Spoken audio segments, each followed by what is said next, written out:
Intinya di hari pertama itu tentang tauhid, di hari kedua tentang ilmu bisnis. Oh, sudah ada materi ya. Ada Hari materi. pertama apa, hari kedua apa? Hari pertama apa? Tauhid. Ya, membuka tauhid. Jadi keimanan. Bagaimana orang kalau ada masalah, galau dan lain sebagainya dikembalikan ke tauhidnya. Cari cara yang paling cerdas gitu kan. Gimana caranya bisa melipat gandakan itu. Nah, saat itu akhirnya saya juga mikir, amalan apa yang bisa melipat gandakan itu, sehingga dosa saya tuh bisa akhirnya tertutup. Kayaknya ngasih makan orang nih bagus nih. 2016 udah mikir begitu sebetulnya. Di saat posisi bisnis udah lumayan. Tapi qadarullah, Allah tuh belum ngasih kesempatan saya untuk buka sendiri. Di perhelatan yang berikutnya di 2022 itu baru saya harus terjun lah, pengen tahu Dumpu tuh kayak apa sih. Dapur umum peduli umat ya tadi. Nah, saya datang ke sana. Saya ngambil sendiri, saya distribusikan sendiri. Tapi akhirnya jadi kenal teman-teman ini. Nah, waktu itu belum ada tuh cerita mau bikin RMR apa segala macam. Kita ngobrol.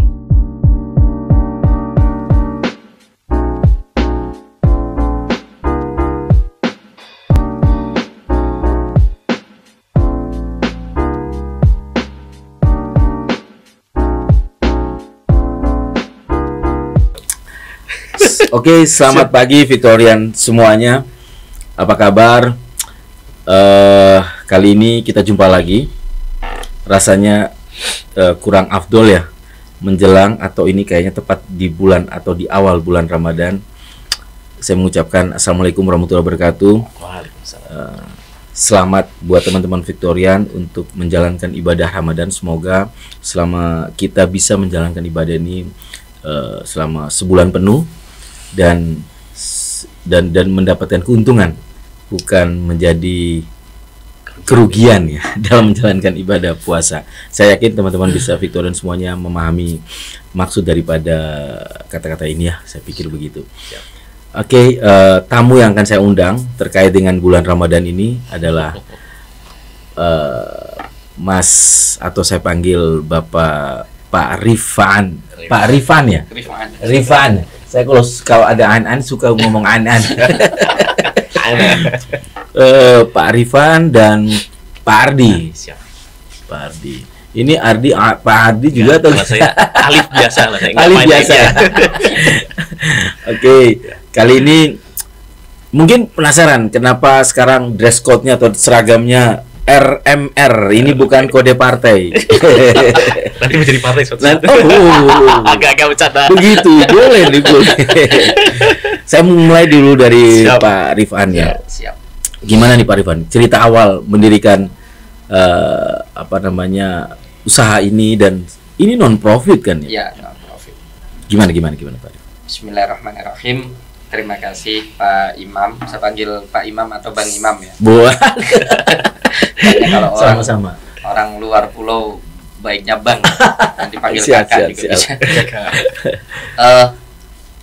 Sebenarnya ceritanya panjang. Kalau podcast 1 jam 2 jam nggak cukup. Oke, nggak apa-apa, nanti kita potong-potong. Intinya kami dulu bergerak itu awal pandemi tahun 2020. Ya. Jadi flashback lagi, kami adalah kumpulan komunitas dakwah dengan nama Pesantren Bisnis Indonesia. Meskipun judulnya pesantren, bukan berarti ada kajian kemudian menempati tempat dan di situ meluluskan santri-santri, bukan begitu. Yang kita lakukan itu semacam workshop 3 hari 2 malam di seluruh Indonesia kegiatannya. Ya, jadi keliling setiap 1 bulan ada 2, namanya Business Basic Training. Jadi keliling dari Jawa, luar Jawa dan lain sebagainya. Itu berapa orang? 300-400. Enggak, maksudnya yang apa namanya? Yang mendirikan? 1 orang. Bapak namanya, sendiri? Enggak, namanya Ustadz Arif Abu Samil, orang Banjarnegara. Foundernya. Banjarnegara Jawa Tengah. Ya, 2016. Terus? Karena ada kegamangan, ini kabarnya saya nggak ngikuti ya. Ada kegamangan, kegalauan, terus bagaimana teman-teman itu dimotivasi mendirikannya itu. Awalnya sejarahnya panjang, tapi intinya sampai menjadi kegiatan 3 hari 2 malam dan gratis. mengundang tokoh-tokoh bisnis, karena namanya kan pesantren bisnis. Nah, artinya ilmu bisnis yang ditawarkan nanti ada kaitan dengan kultur pesantren. Jadi tidak pakai, meskipun acara workshop atau pelatihan training, tapi bersila semuanya, makan di lengser seperti itu. Kultur pesantrennya itu, kultur santrinya ya.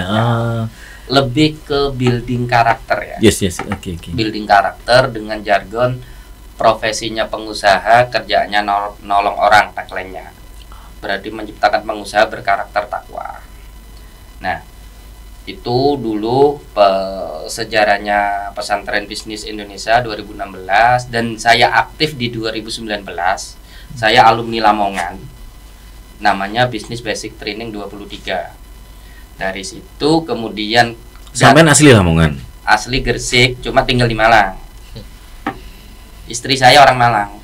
Jadi orang Gresik dapat orang Malang, sehingga saya menjadi warga Malang. Betul. Terus kemudian Lamongan tadi? Acaranya BBT itu. Oh, acaranya di Lamongan. Jadi sampai daftar yang di Lamongan. Daftar yang di Lamongan. Waktu itu belum ada yang di Malang. Belum ada yang di Malang, betul. Itu tahun 2019. Bulan Agustus September. Ada di Malang itu batch yang ke-34. Itu saya baru masuk aktif menjadi sponsorship. Maksudnya orang-orang yang mencari sponsor. Di situ jaringan saya dibutuhkan karena saya basicnya sales ya. Kemampuan saya dibutuhkan, akhirnya saya dapat sponsor untuk acara itu, karena acara itu murni gratis. Itu kenapa kok gratis? Kurang lebih seperti ini. Bagaimana kekuatan umat itu tampak di luar sebagai syiar dakwah, bahwasanya acara yang bagus bisa diselenggarakan tanpa ada modal, tanpa menarik biaya dari peserta. Jadi kondisinya seperti itu.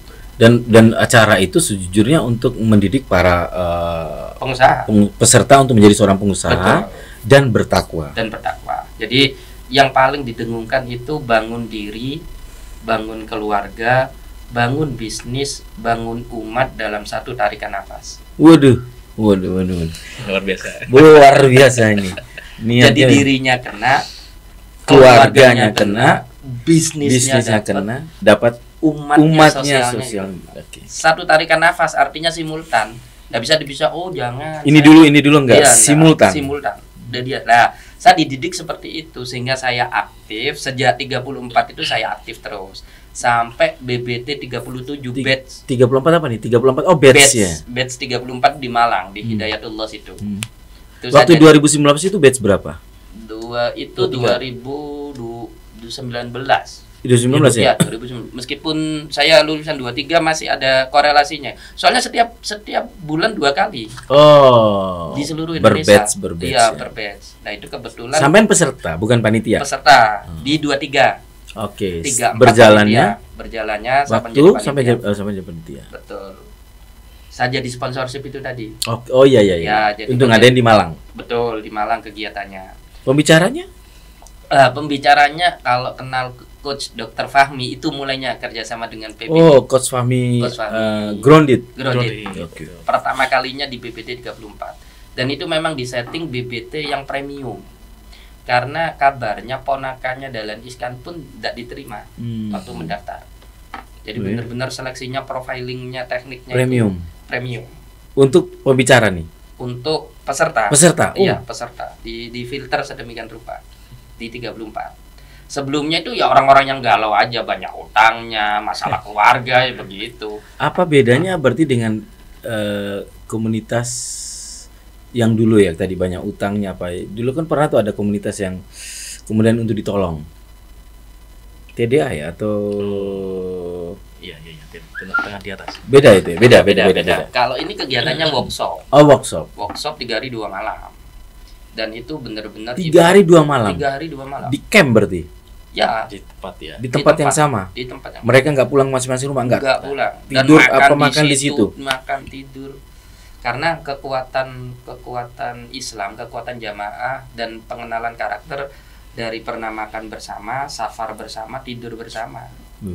Intinya begitu yang diajarkan oleh foundernya PPI itu, Ustaz Arif Abdus Salim.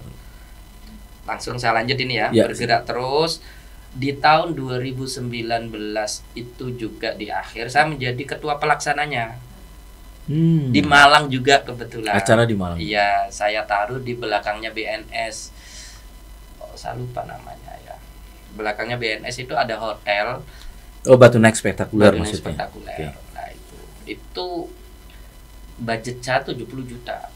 Coba Pak Imam bayangkan ya bagaimana Anda dikasih tugas memimpin suatu event kegiatan yang Anda tidak dimodali, tapi bagaimana acara itu bisa berjalan, coba. Cukup berat, tertantang. Alhamdulillah selesai. Ya, itu membangun karakter saya, betul. Wow. Karakter saya. Selesai, 70 juta budgetnya. Tapi komunitasnya sudah ada sebelumnya ya? Komunitas sudah ada. Eventnya ya real yang itu aja. Jadi kegiatan kami cuma dakwah, workshop, cuma 3 hari 2 malam sebesar 70 juta, bukan kebesaran itu. Acaranya makan mewah banget ya. Makan 3 kali. Di hotel? Di hotel itu. Oh, hotel bintang pasti ini. Di hotel Panderman Inn. Mohon maaf nih, ini saya bicara teknis sedikit tuh. Habis 70 juta makan apa nih? Makan macam-macam. Peserta berapa orang? Peserta waktu itu 230 berapa? Oh, 230 ya, banyak itu. Iya, sorry. Di Gontor itu pernah 400. Oke. Di Pondok Gontor itu BPT 16. Lanjut dari situ saya aktif. Aktif itu maksudnya apa sih? Ya berkegiatan, jadi panitia, jadi relawan, jadi penggembira di situ. Nah, karakter yang dibangun ya di situ. Bagaimana kita duitnya metu, keringatnya metu, intinya begitu. Sesuai yang tagline itu tadi, 4 fundamental itu tadi, artinya berkegiatan menjadi sosiopreneur juga. Sosiopreneur juga. Jadi kami dapat ilmu tentang bagaimana bisnis yang bagus, toolnya dari guru-guru yang berkompeten. Ada Coach Fahmi, Coach Ridwan Abadi juga. Ada yang dari guru-guru dari mana, Pak Bambang Nugroho dari Semarang itu, pakar behavior. Pokok seluruh mengundang tokoh-tokoh mesti. Wow, keren ya. Mengundang tokoh-tokoh. Intinya di hari pertama itu tentang tauhid. Di hari kedua tentang ilmu bisnis. Oh, sudah ada materi ya. Hari pertama apa, hari kedua apa? Hari pertama apa? Tauhid. Ya, membuka tauhid. Jadi keimanan. Bagaimana orang kalau ada masalah, galau dan lain sebagainya dikembalikan ke tauhidnya. Padahal tauhid itu untuk nabi-nabi sampai 25 nabi semuanya bahas tauhid ya. Ya. Ini cuma 1 hari 1 malam. Lebih hebat lagi kan? Sakti nih. Tauhid 1 hari. Di hari kedua bisnis. Bisnis. Bahas masalah utang, masalah tool bisnisnya. Tapi yang berbungkus syariah atau bisnis bisnis all round, maksudnya semua dibahas secara bisnis konvensional juga dibahas semuanya. Nanti pilihannya kan ke peserta. Insight-nya apa? Jadi lebih bahas bisnis secara umum ya? Ya, secara umum. Oke, good. Bagus nih. Terakhirnya baru tentang keluarga harmonis.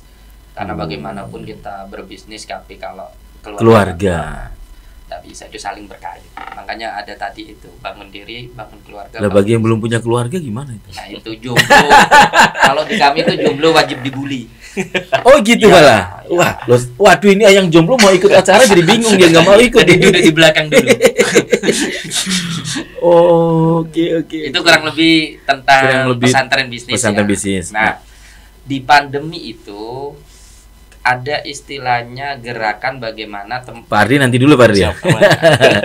Jadi gini, bukan instruksi ya kaitannya ya. Jadi bagaimana kader-kader yang aktif, kan namanya komunitas ya, jelas organisasi, ada daerah, ada wilayah, ada pusat. Kami menggerakkan 2020 itu kita kan lagi bingung waktu awal-awal pandemi, bagaimana ketakutan kan begitu. Lah dari Ustadz Arif Abu Samil, bagaimana mendatangkan pertolongan Allah kalau kita tidak menolong orang. Jelas itu sesuatu yang impossible. Nah, sehingga ada awalnya sebelum RMR itu namanya Dapur Umum Peduli Umat. Jadi kita disuruh masak di situ dengan teman-teman dan nanti disalurkan, didistribusikan. Rata-rata orang PBI itu familiar dengan itu, sudah satu frekuensi ya, karena di acara itu kan mereka juga masak. Di acara yang 3 hari 2 malam. Sehingga mengadakan seperti itu tidak canggung lagi. Seperti itu. Di awal 2020 kami itu di Balai Arjosari, ada rumah villa semacam itu kosong. Kemudian ada temen yang kenal, kita minta izin boleh dipakai untuk masak. Tapi peralatan dikeluarkan dari rumah, dimasukkan lagi kalau sore dikeluarkan. Nah itu kami berbagi 400 bungkus, 300 bungkus setiap hari. Cikal bakalnya Cikal bakalnya itu ya. Masak sendiri berarti? Iya, masak sendiri. Lah kerjasama masak sendiri itu yang butuh kultur yang dibangun ya. Karena sebelumnya sudah ada kultur bersama, betul, melalui tadi BBT itu Business Basic Training. Betul. Oh. Nah, di awalnya seperti itu. Sudah bonding di awal. Oke. Terus lah itu yang mulai Banjarnegara, kemudian Jawa Tengah dulu. Pati, Gerobokan, Pekalongan, terus akhirnya Palopo, Sulawesi itu toh, terus Surabaya, semuanya bergerak. Nah, Malang juga bergerak di Balai Arjosari. Setelah Ramadan selesai, ternyata itu tahun 2020 pandemi pertama ya? Pandemi pertama. Wah, ini ya. Itu bantuan masih. Oh iya, saya itu kan ada yang nggak boleh keluar kan, ada yang kita keluar. Dan welcome. RT RW-nya di sana welcome. Kan Balai Arjosari ada masjid yang nggak boleh dibuat sholat bareng kan. Ya. Oke. Dan itu welcome. Dan itu masyarakat masih berduit, jadi donasi banyak. Kok gitu? Berarti sekarang belum berduit nih. Gimana nih? Lanjut. 2020 itu beras berdatangan 1 ton. Wow. Dari ada seseorang, ada organisasi langsung datang berduit, tahu ada kegiatan seperti itu. Nah, setelah Ramadan selesai, ternyata ada instruksi lagi dari pusat, dari PBI yang Banjarnegara, bahwasanya mendirikan rumah makan rakyat konsepnya beda.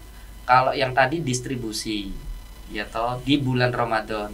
Kalau ini kita menjamu tamu. Bertempat di lokasi, kemudian makan di situ. Konsepnya kan beda. Beda banget. Betul. Beda banget. Awalnya di Banjarnegara, pilot projectnya, prototipe-nya itu.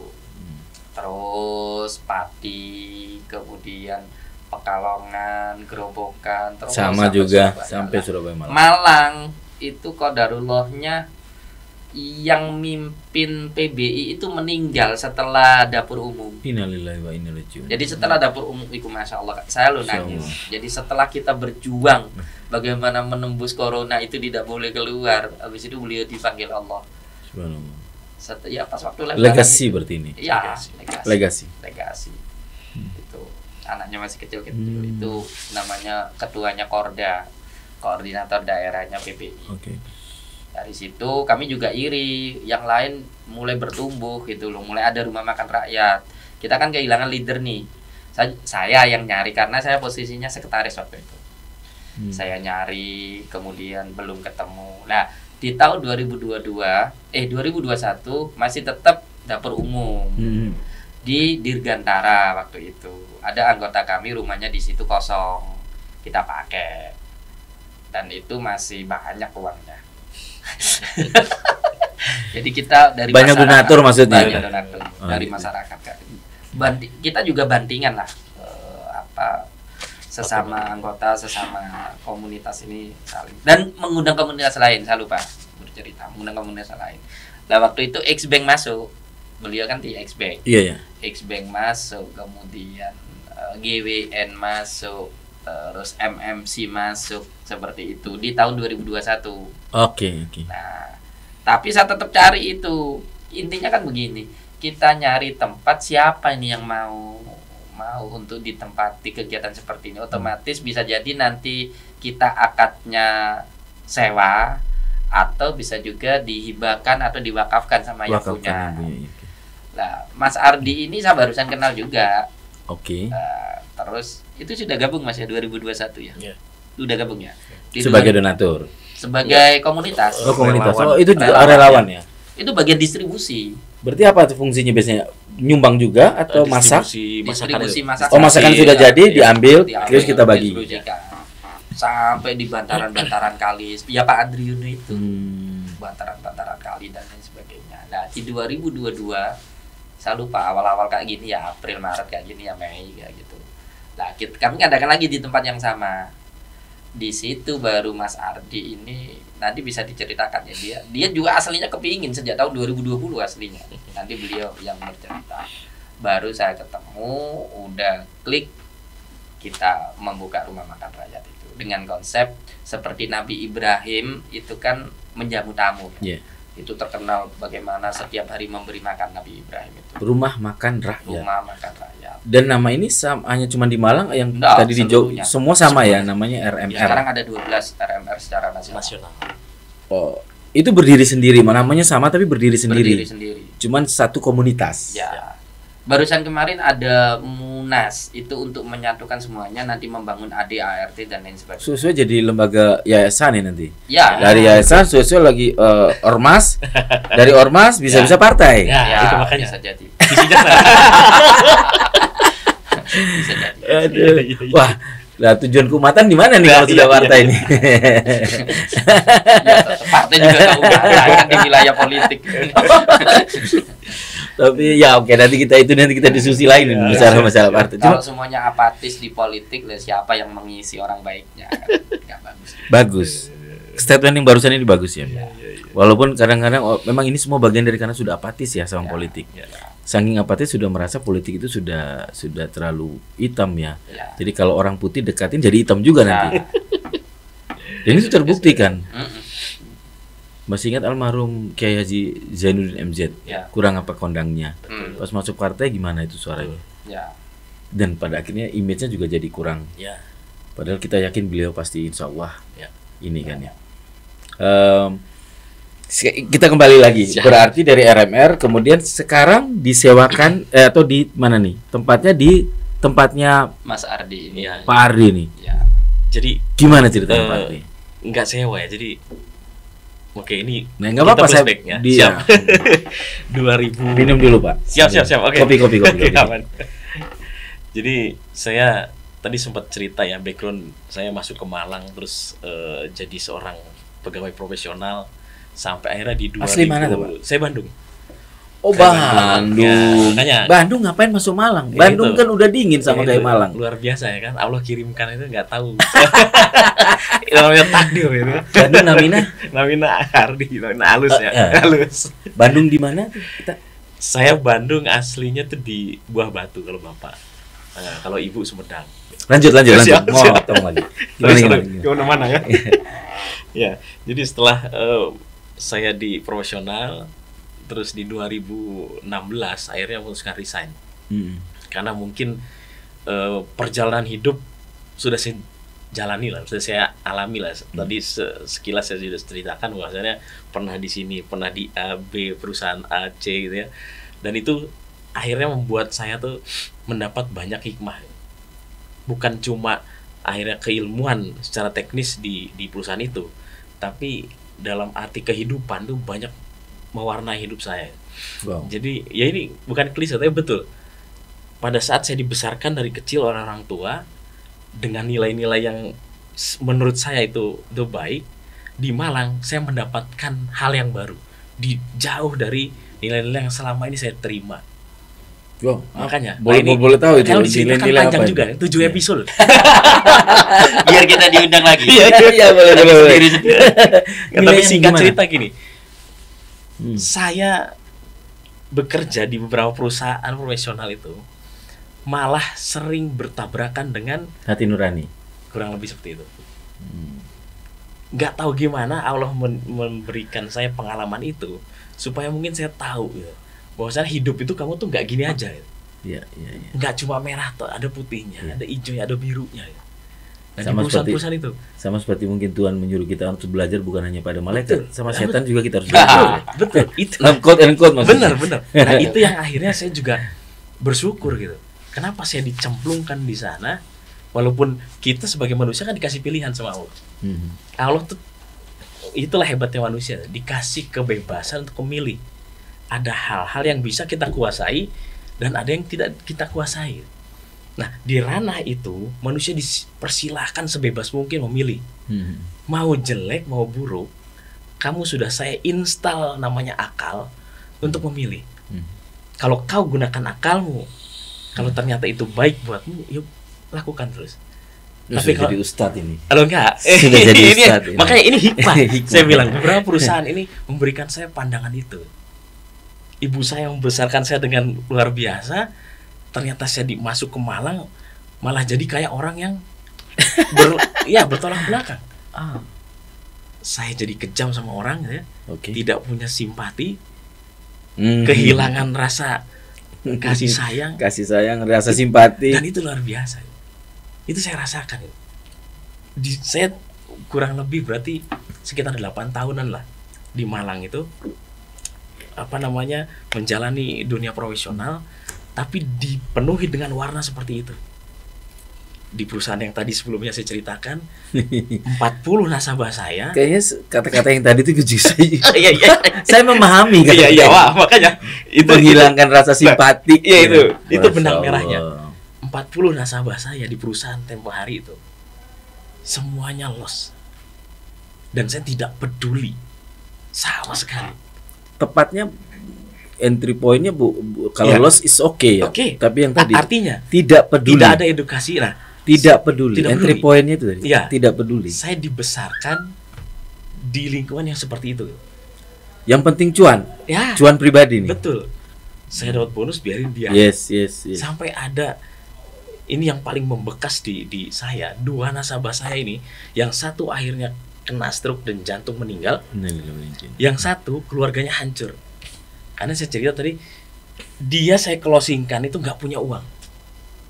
Bayangkan, dipaksa. Dia saya ceritakan potensi bisnis ini, akhirnya pinjam uang, Pak.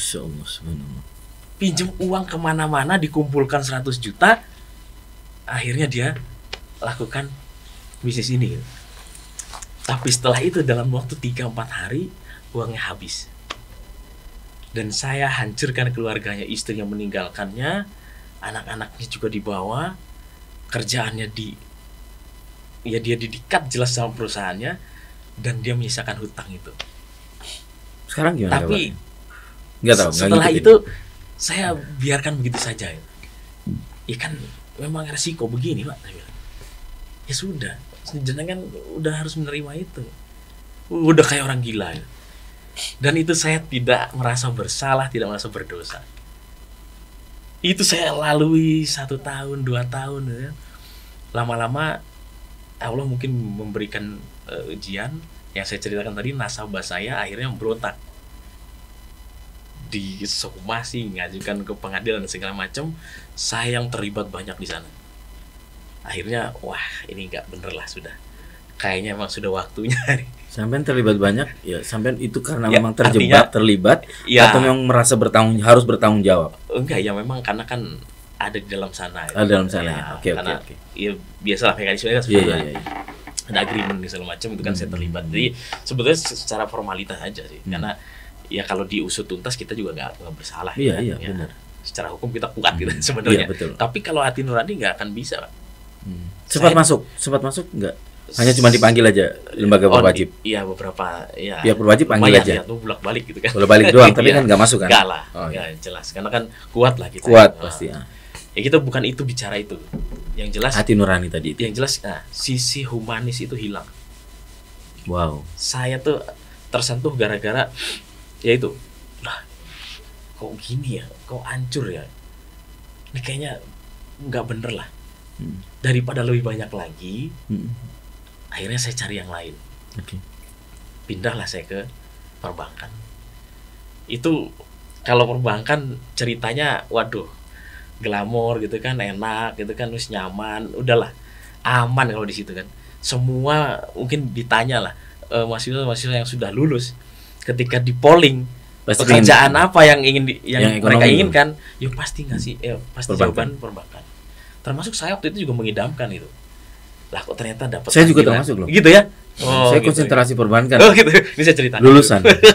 terus. Nah, setelah masuk di dunia perbankan, ternyata saya ditempatkan di bagian marketing di lapangan. Dan ternyata marketing pun dihubungkan dengan bagian penagihan. Sepaket lah.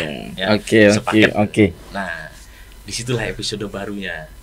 Ketika saya sudah diberikan warna di perusahaan sebelumnya, di perbankan, yang bagian penagihan, Pak.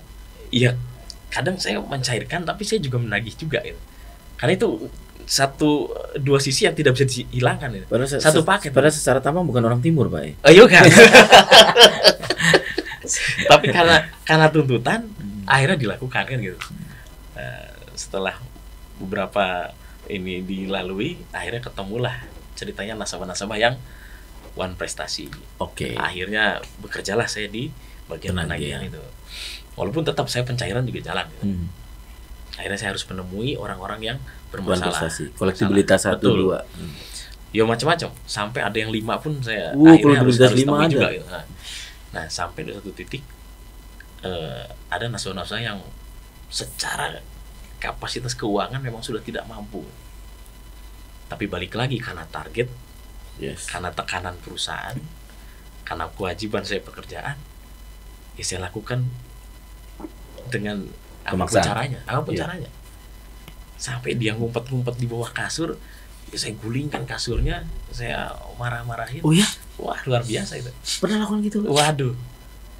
Itu udah hampir pekerjaan tiap hari. Kayak gitu. Sampai akhirnya. Serius, Pak? Serius, ya itu. Paling parah, mohon maaf saya penasaran nih. Paling parah apa, Pak? Ini bagus buat orang. Paling parah apa nih, Pak? Ya. Itu di pekerjaan yang pertama ya, yang perbankan yang pertama. Saya pikir gini, mungkin ini bank konvensional ya, yang ya ngapunten kayaknya hati nurani nggak dipakai gitu. Saya masih berontak gitu kan, walaupun ya tetap dijalankan gitu. Nyiksa kayak gitu segala macam, ngambil TV gitu ya, waduh udah segala macam lah. Nah sampai akhirnya ya udahlah, ini kebetulan gayung bersambut. Itu bukan orang abang-abang Ambon nih yang melakukan gitu? Enggak, ya kita semua didik begitu. Sorry, sebelum ke situ, itu kolektibilitas itu biasanya kan pihak ketiga, bukan orang bank ya? Jadi bank yang menagih. Bank itu akan melibatkan pihak ketiga ketika sudah betul-betul sulit untuk ya kolektibilitas 4 ke atas. Ya sebetulnya kalau 5 pun, kalau kita masih bisa in touch ya sama nasabah itu, tidak perlu kita pihak ketiga. Iya, kita nggak akan lepas. Bapak termasuk pihak ketiga, Pak, artinya? Saya internal perbankan. Oke. Jadi internal pun sama sebetulnya. Jadi ada beberapa pasukan ya yang diturunkan pada saat masih 30 ke atas diturunkan yang A, gitu ya. 60 ke atas yang B, terus 90 ke atas baru untuk C gitu kan. Internal juga punya pasukan 90 ke atas apa tuh? 90 hari ke atas ininya. 90 hari. 90 hari ke atas. Jadi kalau masih sebulan ya saya turun. Tapi karena saya yang mencairkan, saya punya tanggung jawab. Betul. Dan saya kadang dilimpahkan nasabah-nasabah yang sudah resign, dikasihkan ke saya. Nah ini tolong treatment. Gimana caranya? Bisa. Ada namanya performance itu buat pribadi para pegawai itu, kita harus menjaga RR. Jadi kalau misalkan baik ya berarti oke, kamu langgeng gitu kan. Intinya kan gitu. Kalau jelek ya udah siap-siap kamu di evaluasi. Nah, kan gitu. Nah, demi seperti itu akhirnya kan kita bukan hanya NTT yang kerang gitu. Orang Bandung yang bisa kerang gitu. Karena itu tuntutan itu gitu. Sampai akhirnya mikir, waduh ini kok terlalu keras lah kayak gini. Saya kayaknya harus mulai sadar ini.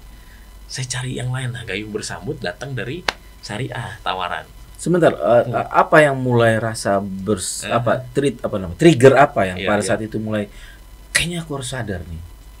Banyak lah kalau secara ada momen apa pada saat itu? Kalau sentuhan dari yang atas ngasih sinyal itu banyak, dikasih sakit. Anak waktu itu istri itu masuk IGD bulak-balik gitu. Waktu hamil besar itu. Padahal dulu nggak pernah begitu gitu kan. Karena punya asma dia bulak-balik masuk IGD. Waduh. Ya akhirnya itu kan, anak pertama. Kalau yang perbankan udah 2. Yang kedua.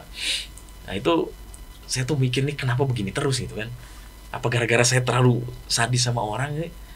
Jadi akhirnya banyak lah kehidupan tuh akhirnya terganggu lah, intinya begitu. Momen tersadarkan momen apa? Atau hampir semua ada? Ya karena kan kita tiap hari melakukan aktivitas begitu ya. Sampai akhirnya tuh ya kayak panas sendiri gitu badan itu. Oh ya? Ini kayaknya nggak enak. Mungkin karena dari kecil, dari awal didiknya benar oleh orang tua ya. Nah itu. Iya, makanya saya bilang manusia kan dikasih tools sama Allah itu untuk menangkap gitu. Sinyal-sinyal yang baik atau buruk kita tuh bisa merasakan ya, sebetulnya begitu. Nah cuma kadang manusia ini tidak mau mengabaikan. Okay. Itu masalahnya gitu. Pada saat kita betul-betul meyakini bahwa ini kayaknya suara hati, akhirnya kan itu semakin kuat muncul. Ya udahlah gitu. Kayaknya sudah disudahi aja. Daripada semakin banyak yang tapi saya tertarik, ada kisah yang tersadis nggak yang dilakukan oleh Pak Hardi? Kalau yang kedua, nah di perbankan yang kedua, nah ini titik balik saya luar biasa. Nah ini, itu titik balik yang itu. Ya, itu kan masih artinya humanisnya tuh masih hilang gitu, masih belum muncul.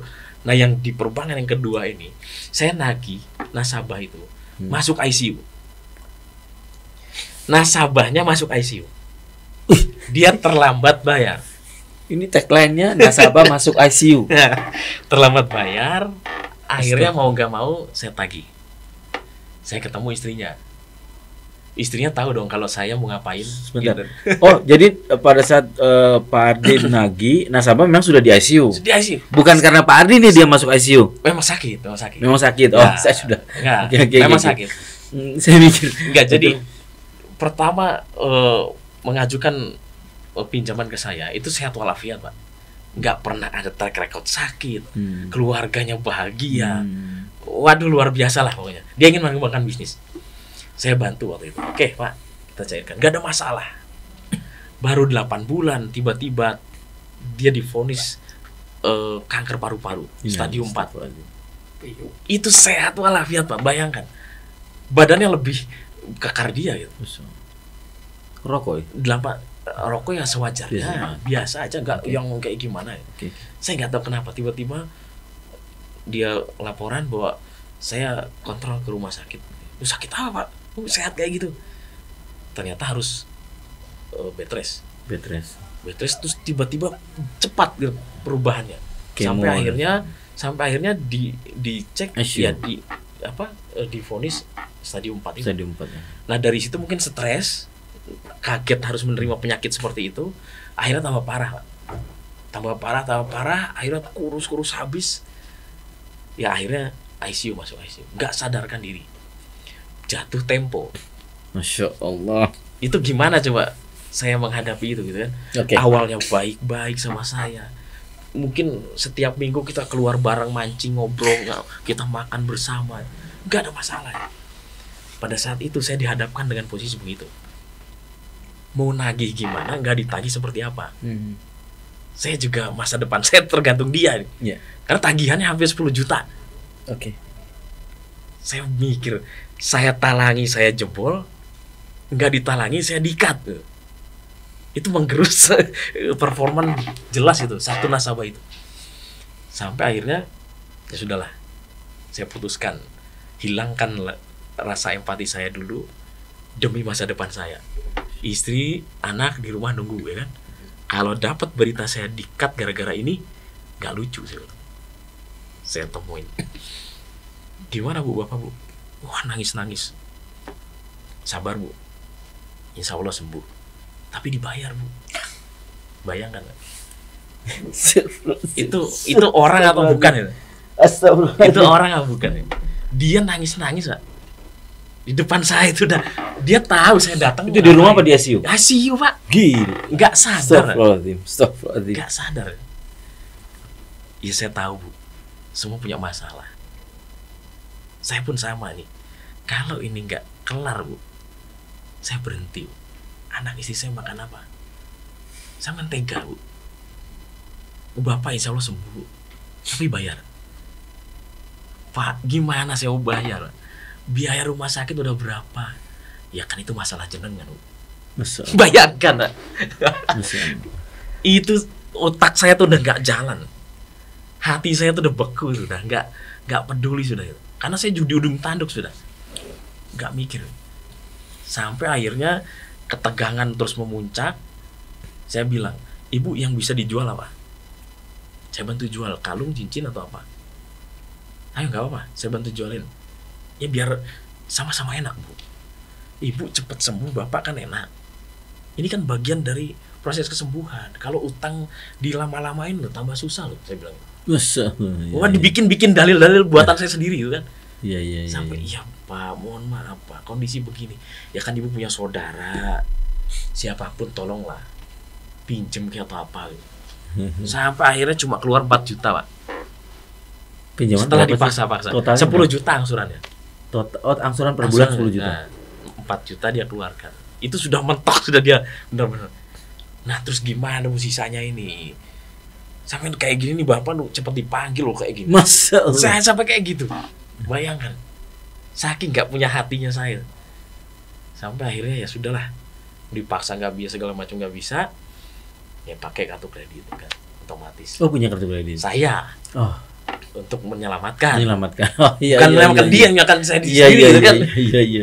Jadi kita tuh. Ya itu kadang-kadang anak-anak dari pegawai bank tuh rata-rata begitu. Ya. Permainan begitu. Sampai akhirnya bulan berikutnya kejadian yang sama.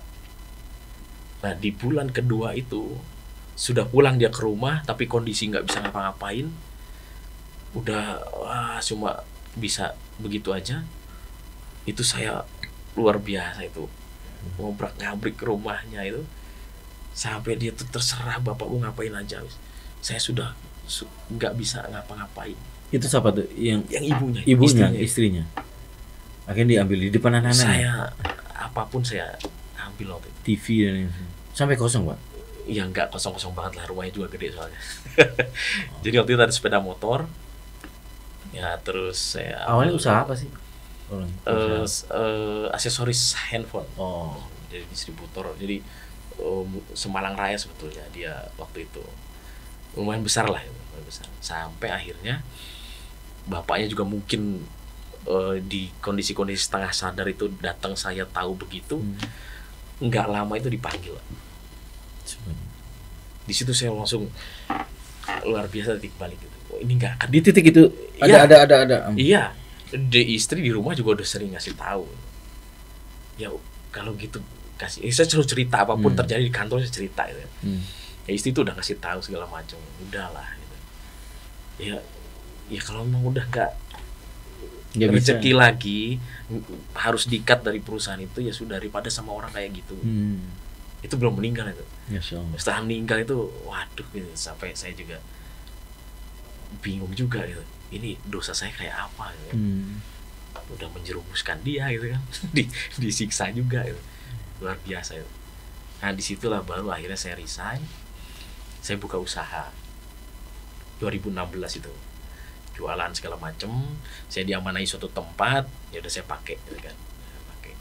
Sampai akhirnya perjalanannya ya lumayan turun naik, namanya bisnis gitu ya. Nah tapi di satu titik saya tuh pingin gimana saya caranya bakar dosa saya yang lama itu dengan amalan yang kita dikasih akal itu harus mikir gitu. Dulu di keuangan, di perbankan tuh saya bagaimana caranya nembus target itu dengan cara apapun, dengan strategi apapun gitu kan. Akal tuh dipakai gitu, cari cara yang paling cerdas gitu kan. Gimana caranya bisa melipat gandakan itu. Nah saat itu akhirnya saya juga mikir amalan apa yang bisa melipat gandakan itu sehingga dosa saya tuh bisa akhirnya tertutup. Kayaknya ngasih makan orang nih bagus nih. 2016 udah mikir begitu sebetulnya. Di saat posisi bisnis sudah lumayan. Tapi qadarullah, Allah tuh belum ngasih kesempatan saya untuk buka sendiri. Ya nggak sempet aja gitu. Pernah bikin Jumat Berkah gitu-gitu, nggak sanggup gitu. Nggak konsisten. Karena ya saya cuma sendiri, karyawan cuma berapa waktu itu gitu kan. Nggak bisa ngatasi lah kasarannya. Terus ya budget juga terbatas kan. Paling cuma berapa puluh gitu kan. Wah ternyata susah juga ya. Tapi tetap niatan itu tetap ada di dalam diri. Sampai akhirnya 2021 tuh sebetulnya udah dapat info. Tapi saya nggak kecimpung langsung. Karena yang datang itu kan wakilnya Explain kan, itu Mas Arif. Oh iya. Nah, yang pertama kali datang gitu. Nah di perhelatan yang berikutnya di 2022 itu baru saya harus terjun lah, pengen tahu Dumpu tuh kayak apa sih. Dapur umum peduli umat ya tadi. Nah, saya datang ke sana. Saya ngambil sendiri, saya distribusikan sendiri. Tapi akhirnya jadi kenal teman-teman ini. Ya. Oh. Nah waktu itu belum ada tuh cerita mau bikin RMR apa segala macam. Kita ngobrol. Ya mungkin settingan Allah begitu ya. Kita di deketin dulu secara chemistry, ngobrol. Saya sampai lama berjam-jam kalau di sana tuh ngobrol. Sampai akhirnya beliau ini bilang, setelah selesai ini dumpu beres gitu ya, mau mendekati akhir lah ya waktu itu ya, mendekati akhir. Satu Mas, cita-cita PBI yang belum tersampaikan sejak dulu. Di Malang. Apa tuh? Kita belum bisa bikin namanya rumah makan rakyat. Jadi rumah makan yang ngasih gratis setiap hari Mas. Wih keren. Tapi masalahnya kenapa? Ini udah 2 tahun berjalan gak ada masalah kok. 300-400 bisa keluar. Terus apa masalahnya tapi tempatnya Mas kita nggak ada gimana maksudnya, ini apa rumah ini kan bisa bisa gitu. kan? Ya ini kan nggak representatif Mas. Warung rumah makan itu idealnya kan di pinggir jalan, strategis, akses masuk gampang gitu ya. Terus tempatnya juga enak gitu kan. Saya pernah cari dapat, ternyata mahal sewanya. Terus yang murah ternyata sulit aksesnya. Jadi sampai sekarang Mas nggak pernah bisa.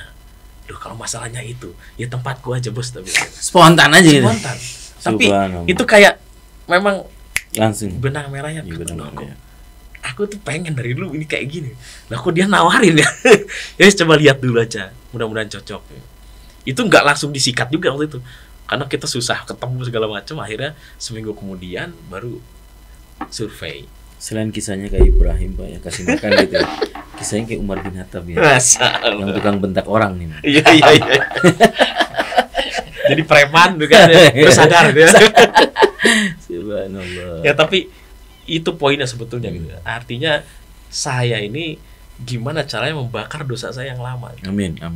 Terlepas itu secara syariat atau apa pekerjaan saya baik atau tidak, tapi saya sudah menzolimi orang itu udah jelas-jelas salah kan gitu. Iya. Saya memandang cuma itu. Itu betul. Saya nggak mikir ya pro kontra sekarang perbankan seperti apa atau pekerjaan yang lain seperti apa. Kita tidak saya tidak mikir itu ini, tidak. Ya, Tapi humanismenya. Itu yang saya nggak ada waktu itu. Orang kalau sakit hati doain kita loh nggak hilang-hilang Pak. Sebelum kita minta maaf gitu. Benar. Ya, itu saya cari Pak. Setelah selesai itu saya cari semua, termasuk yang keluarganya hancur berantakan. Oh, saya minta maaf. Yang setelah ibu itu iya sudah setelah itu ya saya minta maaf segala macam. Subhanallah. Tapi kan orang yang nggak semudah ya itu. nggak semudah itu. Yang saya penting kesini udah hancur kayak gini baru datang. Oh sempat gitu. Wah luar biasa Pak. Tapi itu resiko kan? Ya, resiko. Kita sudah berbuat ya. Iya. Dulu tega kamu gini ya. Sekarang ya sudah mau gimana pun.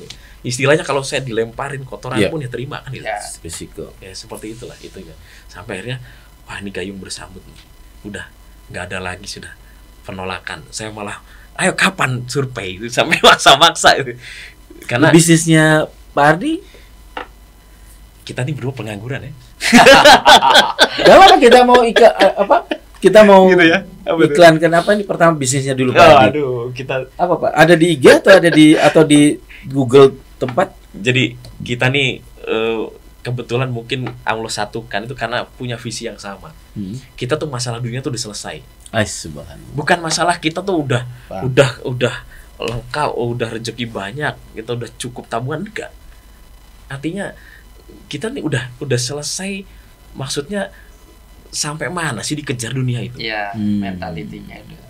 Jadi mindset kita tuh udah ya sudahlah. Kita nih dari Allah, ya kan? Nggak pernah kita minta untuk hidup. Allah kasih hidup kita. Terus untuk ngapain sih kita hidup di dunia ini? Kan bukan untuk mencari kekayaan. Bukan untuk cari harta, perempuan cantik atau apapun. Justru kita akan kembali ke dunia yang nanti akan abadi. Itu yang saya yakini. Tapi dijelaskan di dalil-dalil kan gitu, yang menurut keyakinan saya. Nah, kita tuh udah selesai di situ. Alhamdulillah. Ya sudahlah, dunia ya sekedarnya aja. Walaupun itu tidak mematahkan semangat tetap kita berkarya segala macam. Ini luar biasa nih sekarang. Wah, kemana-mana menjalankan seminar segala macam. Nah, itu tetap ikhtiar gitu. Yang terkait dengan rumah makan rakyat tadi maksud saya bagaimana dengan tadi donatur yang di 2020 berasnya berton-ton, ini sekarang berasnya bagaimana nih? Iya. Kan gitu maksudnya. Ya, oke. Nah, jadi di awal Untuk kita menggerakkan juga para donatur mungkin siap. Ya. Yang lebih mampu. Jadi memang kita bukan orang mampu. Ya. Tapi kita punya visi yang sama, ya udah kita kasih kemanfaatan buat orang. Ya. Kita punya fasilitas, sekarang diamanai seperti ini, ayo kita jalan. Pertama kita ya bantingan, kita patungan. Nah, ada beberapa akhirnya saldo ya kita buka lah 50 porsi pertama. Tapi baru beberapa hari ternyata habis gitu kan. Akhirnya itu bukanya dari jam berapa sampai jam berapa? Pagi aja kita sarapan. Jadi sarapan ya, konsepnya. Jam 6 sampai jam setengah 8 lah. Konsepnya sarapan. Ya, sarapan. Nah, setelah beberapa hari habis. Tiap hari, nggak pernah libur. Sudah 10 bulan ini kita nggak ada liburnya. Nggak ada liburnya.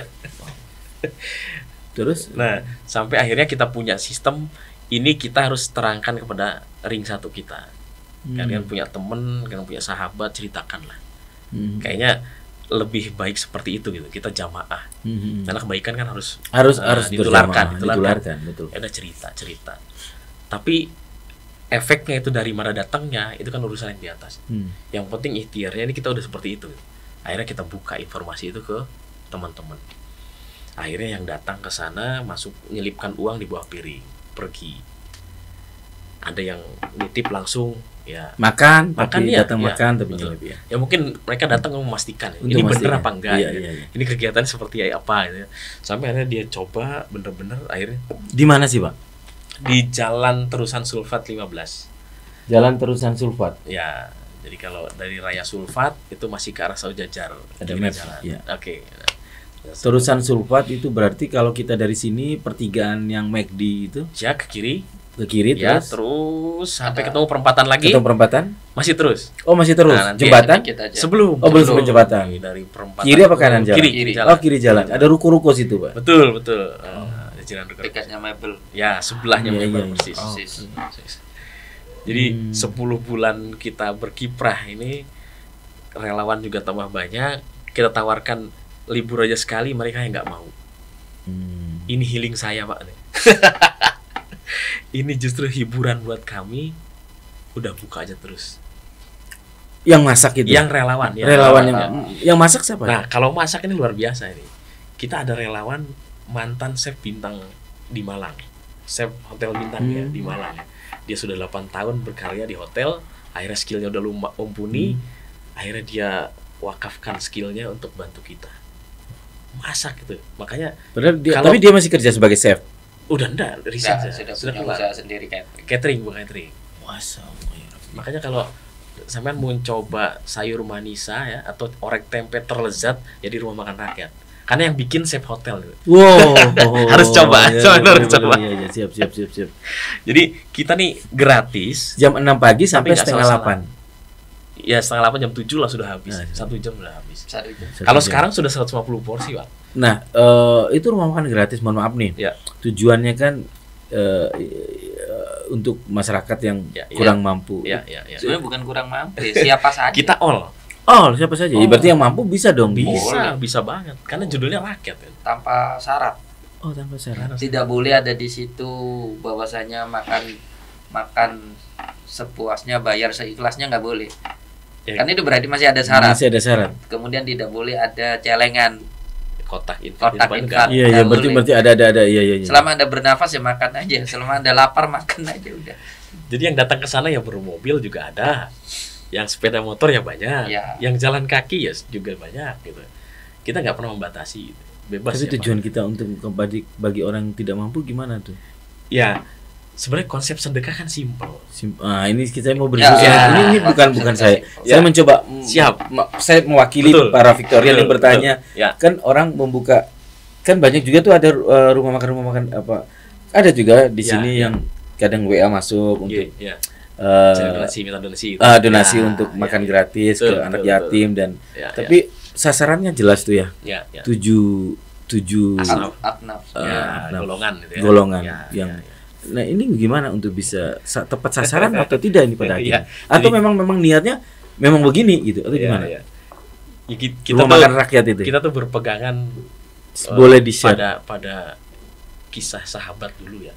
Nah, ini. Pada zaman Rasulullah itu ada sebuah kisah itu bahwasannya seorang sahabat ini gemar sedekah. Gemar sekali sedekah.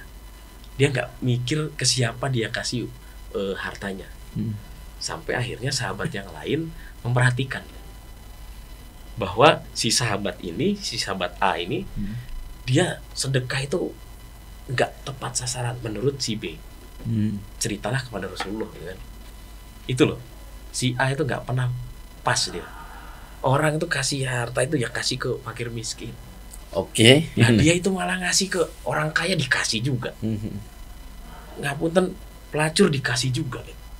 Orang mampu dikasih juga. Gak bener itu ya Rasulullah. Rasulullah itu menjawab, sedekah itu tidak pernah salah sasaran. Pada saat harta pensedekah ini jatuh kepada yang mampu, bisa jadi ini menjadi hikmah buat dia, akhirnya dia bisa bersedekah. Betul sekali. Terus kepada wanita malam, bisa jadi harta yang disalurkan kepada dia mendapat hidayah dan akhirnya dia lepas dari kebersihan. Kita punya pegangan itu. Jadi nggak ada sedekah salah sasaran. Nggak ada. Ini sudah terjawab berarti. Oh, ya ini kuliner pagi gratis rakyat. Rumah makan rakyat. Ya. Ini yang sekarang konsepnya ini. Iya. 2 lantai ya? Enggak. Kalau rukunya 2 lantai. Tinggalnya beliau di tempat tinggal saya di atas. Di atas. Oh. Iya. Jadi di atas tempat tinggal saya, di bawah. Keren Pak Ardi. Itu kurang lebih kapasitasnya 2 ruko. 12 orang ya. Bangku itu berapa? Bukan Pak Ardi ini, cocoknya Umar bin Hatta panggilannya ini. Ya enggak lah, ini kerja sama teman-teman juga ya. Kalau nggak ada teman-teman PBI ya nggak akan bisa jadi juga. 4 Ya, coba 16 klik itu, ya, 16. Coba klik ini. Oh, masuk apa berita ya? Iya, beberapa portal berita sudah. Andalannya apa? Makannya apa tadi Pak? Apa? Tempe orek. Enggak. Ya kita banyak menu, ya? kita menu banyak. gantian. Enggak, artinya mungkin belum pernah nyobain tempe orek atau sayur manusia yang terlezat ya di rumah makan rakyat dicoba. Karena yang masak tuh Maksudnya bahan sederhana. Bahan yang sederhana. Masakan rumahan itu dikelola chef bisa menjadi luar biasa. Bisa menjadi luar biasa. Sederhana. Karena menu kita itu berdasarkan bahan yang masuk. Nah, yang sedekah itu belum tentu uang juga. Bisa jadi sayur mayur, buah-buahan, beras. Sementara ini donatur sudah dikumpul dalam bentuk jaringan atau gimana sementara ini yang sudah dibuat? Tadi Sudah sempat satu bilang. grup ya. Akhirnya karena memang sudah rutin, ada yang rutin, ada yang enggak juga ya. Akhirnya ya kita kumpulkan menjadi keluarga besar. Keluarga besar rumah ya. makan rakyat satu grup. Kita grupkan, kita bikin grup gitu. Jadi Nah, qadarullah-nya tuh lucu kalau kita berkegiatan sosial itu. Berarti kemarin teman-teman sudah daftar semua tuh si Pak Trio, Hotel Trio. oh iya, bagian jaringan. Sudah masuk, masuk. Mas masuk. Saiful juga sudah Subhanallah. masuk. Tinggal Pak Imam. Harus dong bismillah. Bismillah. Kami yang berkegiatan sosial itu ternyata pertolongan Allah itu benar-benar dirasa sama teman-teman. Makanya tadi Mas Ardi katakan sampai yang bagian pelayanan itu. Nah, sebelum itu ya yang sebenarnya ini relawan semuanya, cuma secara profesional itu memang ada yang diujrot atau diupah. Oke. Biar berkelanjutan terus, sustainable dong. Yaitu chefnya, kemudian bagian pelayanannya, kemudian bagian yang membantu itu semuanya. Agar mereka yang namanya relawan ya kita nggak bisa. Karena relawan, qadarullah saya minta maaf saya lagi di Bandung. Padahal dia misal dijaga apa kan begitu. Jadi ada profesional 3 orang, cuma 3 orang itu. Nah, apa itu namanya? Saya sampai lupa ini. Apa tuh?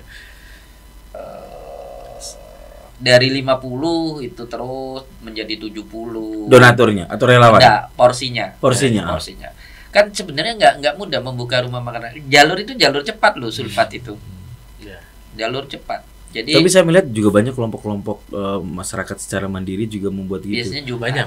Banyak kok. Ya. Banyak. Saya biasa lihat juga. apalagi Jumat. Jumat itu sudah Jumat pasti Mekah. itu kalau mau ngasih di setel alun-alun itu Betul. kayaknya semua sudah pada nasi kotak semua di Ya. tempat jadi. Nah, itulah salah satu pemikiran bahwasanya kita tidak melakukan memberikan. Memberikan. Itu saya pernah lihat sendiri. Sudah nih, terlalu banyak Mohon mereka. maaf, sudah terlalu banyak. Bahkan saya pernah melihat 1 orang itu membawa 10 loh, benar. Ya, Tapi saya ya. satu bangga ada satu rumah nih. Saya nggak apa saya harus bilang di sini. Satu rumah pernah dari Mendit. Kalau kita dari sini nih dari Ya. Lasda Sucipto, Ya. Jembatan Kalisari, naik dikit itu ada PLN ya kalau nggak salah ya, kiri jalan. Yang pertigaan S. Nanti bisa tembusnya Oke. di Sulfat nanti. tahu nggak? Ya, Kali ya. jembatan Kalisari. Hmm. Setelahnya Lasda. Ya. Naik dikit itu ada rumah yang kiri jalan tuh. Itu setiap pagi udah disiapin sarapan tuh. Itu yang makan di situ. Saya kalau lewat pagi-pagi mesti ada Gojek, Grab. Orang-orang pasti makan di situ tuh. Ya. Insya Allah. Artinya sudah semakin ya. Rumah besar yang di depan situ. Dia taruh udah teh kopi udah taruh tuh di depan rumahnya. Ya. Jadi ada gorengan sama nasi bungkus berapa bungkus gitu.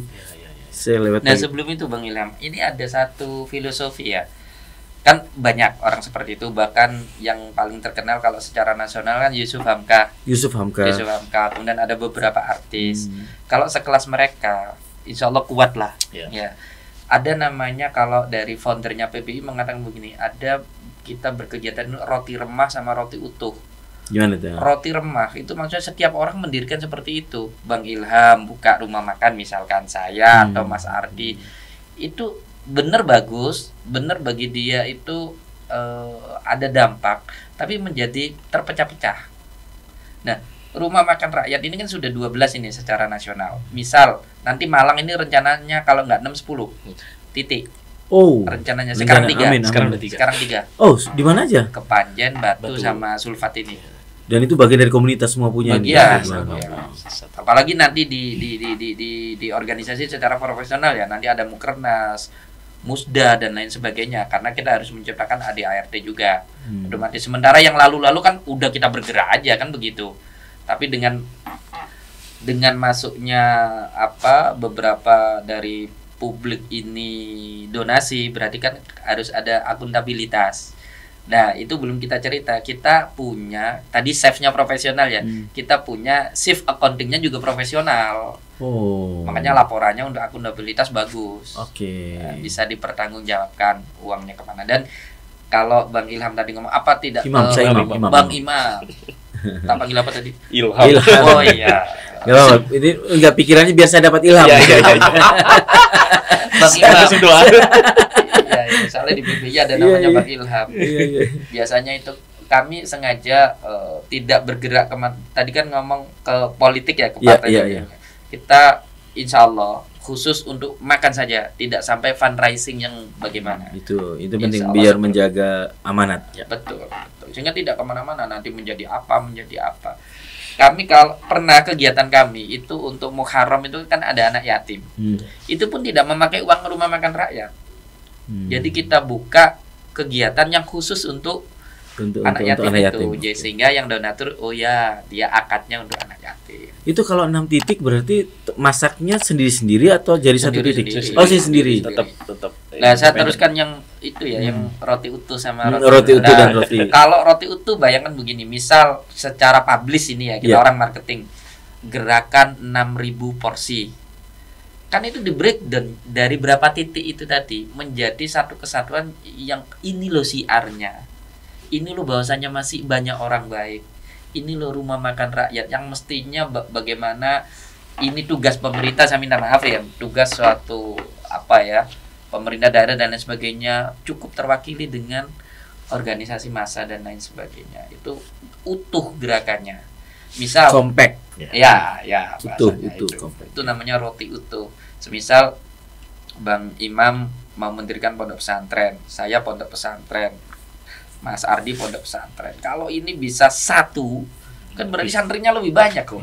Potensi umatnya itu lebih banyak bergerak itu seperti itu. Jadi kalau di bahasa kami itu gali potensi, perbesar kontribusi. Kita menggali potensi, kemudian kontribusinya bisa. Jadi powernya lebih dapat ya. Kekuatan jamaah. Bayangkan ya, bisa jadi kecuali kalau artis atau pengusaha ya. Bisa jadi kita semangatnya ya, Mas Ardi tadi kan cerita di tahun 2020 dia kepin buat, tapi kan kehabisan nafas juga. Bagaimana SDM-nya, bagaimana nanti menarik, berat loh. Ini jujur ya, di kami sudah 1 hari 1 juta operasional. Berarti 1 bulan kan 30 juta. Coba bayangkan Pak Imam sendiri mengeluarkan, misal ini punyanya Pak Imam ini. Tidak mungkin. kalau bukan karena ini kerjasama bersama. Ya itu. Belum lagi secara publish, secara kan begini. Sekarang kita tahu sendiri, sosmed itu diisi dengan sesuatu, sampah juga banyak. Ya toh. Kalau ajaran Nabi kan bagaimana kita melawan sesuatu kan tidak frontal. Kita lawan dengan sesuatu yang baik. Yang baik, begitu. Ya. Pasar misalkan, ada pasar nggak benar, Nabi menciptakan pasar sendiri, kan begitu. Kalau di dunia sosmed itu sesuatu yang nggak baik, ya kita sebarkan ini siarnya sesuatu yang baik. Ya, analogi kayak air yang kotor di dalam aqua ini. Betul. Bukan air yang kotor ini dibuang. Ya. Tumpahin terus saja air yang bersih. Ya, nanti akan lama-lama yang keluar yang kotor di dalam. Itu biasa. Tadi rumah makan rakyat tadi kelihatan semuanya kan begitu. Berarti kita gencarin. Makanya di kita ada divisi pelayanan, divisi apa Mas? Divisi dapur, iya tahu divisi pelayanan digital pasti. Digital itu, kemudian shift accounting itu ada semuanya. Terus ini nanti di bulan Ramadan ada kegiatan apa nih untuk informasi para teman-teman Victoria? Siap. Planningnya kita tetap buka, tapi pakai buka bersama lah. Oh, di warung juga sama. tapi. Iya, tetap di situ. Oke. Tapi kegiatan yang sebar masih ada. Ya, tetap ada masa yang distribusi. Yang distribusi masih ada. Setiap Ramadan ya? Ya, setiap hari di dalam Ramadan. Hari kita nggak akan mengurangi intensitas itu. Pas Lebaran? Nah, mungkin nanti pasti libur kan? Kita akan liburkan. Ya, nanti mungkin hak berapa juga kita buka lagi lah. Nah, kita juga belum merumuskan itu karena baru pertama ini. Kita menemukan Ramadan pertama. Oh ya, rumah MR di Malang ini baru pertama di Ramadan pertama ini ya? Ya, 1 Juni soalnya. Berdirinya 1 Juni, hari kelahiran Pancasila sengaja. Tapi yang bikin kita semangat gini Mas Imam, terlepas dari siapapun yang hadir ya, karena kita juga melabeli rakyat, bahkan para pejabat ya, anggota-anggota dewan ya pernah juga hadir di kita ya. Yeah. Nah, kita ini tetap punya giroh atau semangat memberikan manfaat itu ya paling tidak di sekitar. Siapa yang tidak mampu ya itu jadi prioritaskan begitu. Nah, ada kisah itu. Pada saat itu seorang ojol, dia testimoni. Setiap hari dia hadir, setiap pagi nggak pernah lewat, nggak pernah absen, hadir terus. Sampai akhirnya tidak terasa sebulan dia lewati. Dia cerita, Mas, saya terima kasih banyak karena di sini saya bisa nabung. Setiap pagi sarapan saya celengi, saya kasih ke istri saya uang sarapan saya karena saya bisa makan di sini. Setelah dikumpulkan uang tabungan itu, akhirnya saya bisa belikan sepeda anak saya. Coba dong, sepeda. Gimana kita nggak semangat? Mendengar cerita-cerita begitu, mungkin ada ojol-ojol yang lain atau orang-orang yang lain yang jadi bukan hanya urusan perut aja, ternyata bisa lebar. Ada multiply effect. Betul. Sampai ada ojol lain itu sampai bilang, saya Mas udah bertahun-tahun nggak pernah bisa helm baru Mas. Beli helm baru aja loh, nggak sanggup saya. Lah kok pas saya tiap hari bisa makan di sini, saya celengi uangnya, alhamdulillah Mas helm saya baru deh. Ditunjukin dong.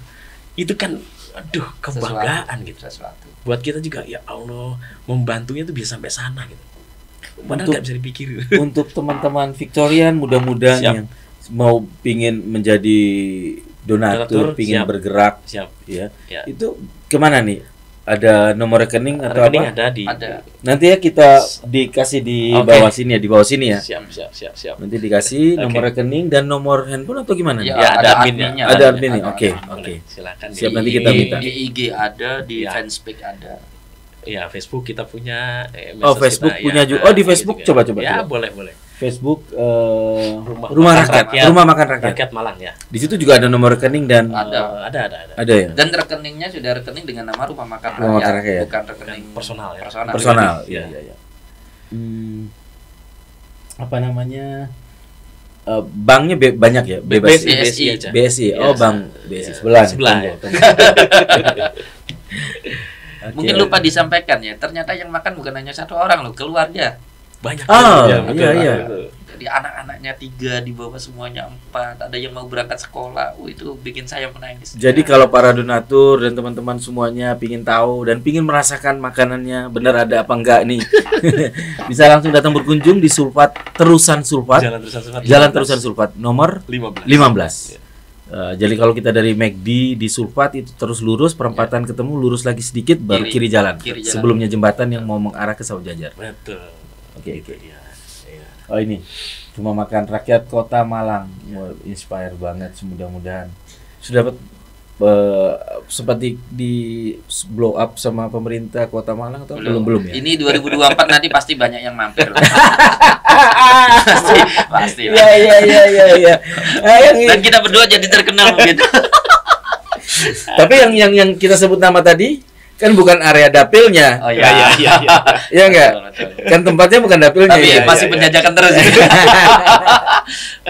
Iya. Tapi bisa kelihatan ke bawah ya. Iya. Ke bawah ya. Ya stalking aja medsosnya kita. Ya stalking aja. Ada yang ini juga kok, ada yang ngelola juga admin. Oke. Yang Nanti perlu untuk di like juga, perlu di follow juga. Oh gitu ya. Tambahan Bang, kita bukan Siap. hanya memberikan makan gratis saja. Kita juga setiap bulan ada forum diskusi bisnis. Oh yang di awal itu ya PP apa kayak tadi. bukan, di luar itu. Tapi kurang lebih inspire-nya kayak gitu. Punyanya RMR. Khusus. Ya, maksudnya kurang lebih inspire sedikit kayak kayak forum yang awal-awal berdirinya RMR itu ya.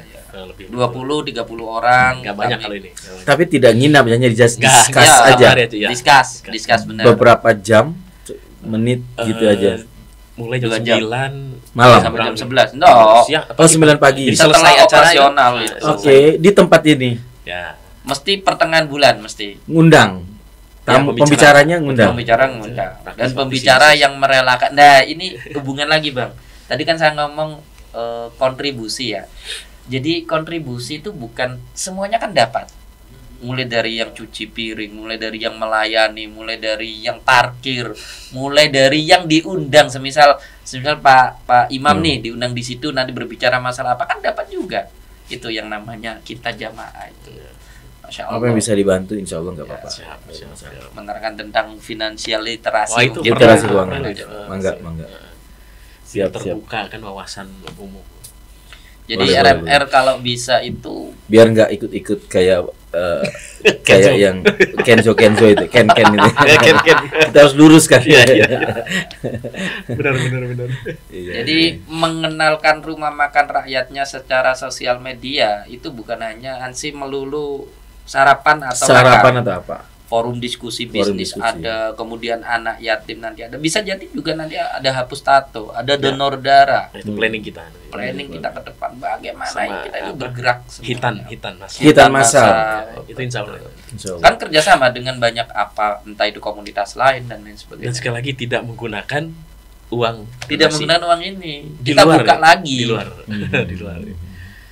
Nah ini kita belum cerita tentang keajaiban loh. Apa ini? Keajaiban. Oh ya, ini. Saya kasih waktu nggak apa-apa. Siap. Apa nih, Luar keajaiban? biasa. Jadi gini teman-teman, kenapa kok tadi ada yang disuruh libur nggak mau? Karena merasakan manfaatnya betul. Jadi benar-benar ditata sama Allah kehidupan pribadinya. Dan kalau diceritakan misal, tapi nggak apa-apa ya diceritakan misal. Contoh dan ini paling keren menurut saya. Apa tuh? Tapi nggak apa-apa diceritakan. Nggak apa-apa. Gak apa-apa. Ini kan niat nawa itu kita Iya, untuk ya. untuk Tahadus bukan- minima ya. Iya. Kemudian kita siar juga. Ya. Mohon maaf. Ada pengurus dari kami itu janda 8 tahun. Janda 8 tahun punya anak 2. Dia totalitas benar di kegiatan rumah makan rakyat ini. Alhamdulillah qadarullah ketemu jodohnya coba. Iya. Belum lagi yang anaknya kembar. Oh, subhanallah. Anaknya kembar subhanallah. Belum lagi yang ke tanah suci meskipun secara linier bolehlah dia celeng-celeng dan lain sebagainya. Tapi dimampukan Allahnya dimudahkan itu. Ketika betul-betul totalitas di Totalitas itu kan. Enjoy. Jadi mereka ke RMR itu dan benar-benar banyak loh yang nangis merasakan yang bagi kami ya saya rasakan sendiri yang mengucapkan terima kasih Pak ya tanya Pak Ardi itu benar-benar masuk. Kita di sana itu ada edukasi juga bagaimana piring kotor diletakkan di tempatnya, gelas, sendok. Juga di Jepang begitu. Cuma kita dari Indonesia aja makan dari tanpa edukasi. Iya. Bagian dari edukasi harapan kami agar mereka kalau di rumah bisa melakukan seperti itu. Dulu kami nggak gitu Mas Ardi ya. Dulu kami pelayanan betul. Jadi ditinggal sama apa? Pelanggannya ditinggal. Makanya ada yang menyelempitkan uang di situ. Orang yang mampu menyelempitkan. Kami awal-awal dulu kami yang melayani, kami yang naruh, tapi ternyata kami pakai nomor antrian loh secara teknis itu. Ada nomor antrian biar kehitung porsinya berapa. Kemudian bagaimana, nah ketertiban ini yang diharapkan juga mengedukasi. Betul. Jadi rumah makan rakyat bukan hanya sekedar kita mengajarkan kedisiplinan, mengajarkan ketertiban. Betul. Habis makan ya kembalikan piringnya. Bagaimana di luar negeri begitu. Seorang ibu rumah tangga di saat tanggal tua bisa menyisihkan. Itu ada sekitar 5 keluarga kalau nggak salah. Ya. Sama anak-anaknya. Rutin. Bayangkan. Itu terus ada lagi yang mohon maaf disabilitas tunanetra. Ya. Karena di situ ada panti pijat tunanetra. Kenapa nggak di siang hari? Kenapa harus pagi? Karena pagi kadang cenderung orang juga belum tentu juga makan. Pertimbangan kita dulu Bu Jasera. Iya, ada saya juga punya bisnis kan. Nah, di situ saya juga siang itu ada jualan. Nah, terus di sekitaran kita juga sama ada jualan. Nah, kita nggak mau ganggu lah kasarannya. Walaupun kita sudah izin dan mereka juga ikhlas gitu. Gak apa-apa Mas, buka silakan gitu. Jadi warung-warung di dekat kita itu ya mereka buka alhamdulillah jam 8 setelah kita selesai. Jadi tidak ada irisan gitu. Tidak ada friksi akhirnya kan gitu. Nah, akhirnya alhamdulillah itulah settingan gitu. Ya, settingan dan ternyata lebih berkah pagi. Ya. Iya sih. Lebih berkah. Terus cuman kadang semua orang kan belum sempat. Belum sempat tuh kadang ada orang tipikal yang tidak makan pagi. Dia biasanya cuma bisa makan siang dan terus mungkin banyak yang tanya ya, "Loh, ini gimana rumah makan rakyat ini menghabisi yang jualan kan gitu." Mesti nanti banyak yang bertanya. Tadi kayak gini tadi irisannya jelas tidak terlalu. Nah, di kami itu ada SOP. Ada sebelum membuka rumah makan rakyat, kita bikin surat mohon keridhaan. Ya, semisal di situ ada apa, gimana? Karena segmentasi bisa jadi beda. Karena kami buka paling pol 2 jam. Keridhaan di sekitar sini ya, sekitar situ. Itu SOP-nya harus ada. Sehingga pertanyaan-pertanyaan di sosmed, "Loh, ini bagaimana?" Bagus rumah makan rakyat. Cuma kasihan juga mematikan banyak kan. Cuma saya jelaskan bahasanya kami juga ada SOP-nya. Kalau nggak ada ridho dari itu ya nggak boleh buka memang. Benar. Kayak ngurus HO ya. Ya. Ngurus HO kanan kiri harus minta izin kanan kiri mau ke depan belakang. Iya betul. Kita akhirnya begitu. Waktu di awal begitu kita izin RT RW izin. Akhirnya yang pedagang-pedagang sekitar juga sama gitu. Bahwasanya ya udah nggak apa-apa Mas, silahkan. Toh kita nggak sama bukanya nggak bareng waktunya, nggak apa-apa buka. Sip. Tapi intinya yang membedakan rumah makan rakyat dengan layanan makan gratis yang lain gitu ya. Yaitu tadi kita dikasih konsep yang betul-betul tersistematis. Kita nggak asal-asal dapat donasi terus habiskan. Ya. Kita nggak ditata gitu ya. Ya kita betul-betul setting itu sedemikian rupa. Sampai sudah akhirnya, dalam bentuk warung. Betul. Jadi seperti manajemennya sudah ada. Manajemen restoran. Sudah kayak rumah makan profesional ya. Itu poinnya di situ. Beda revenue-nya. Revenue-nya dari donasi. Bagaimana berbentuk akuntabilitas publiknya secara laporan gitu aja sih. Bukan marketing yang itu makanya kita pertahankan di situ. Amin. Kita jawab bahwasannya amanah dari donatur ya dengan karya ini, dengan amanah yang kita suguhkan, apalagi laporan keuangannya tiap bulan ya kita kasih ke mereka. Dan itu tanpa mengambil dana dari donasi.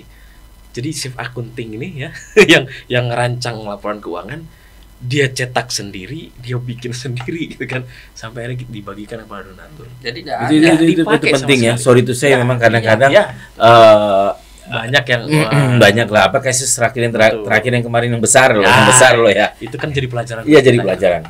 Kultur di kita namanya serobot pahala, Bang. itu.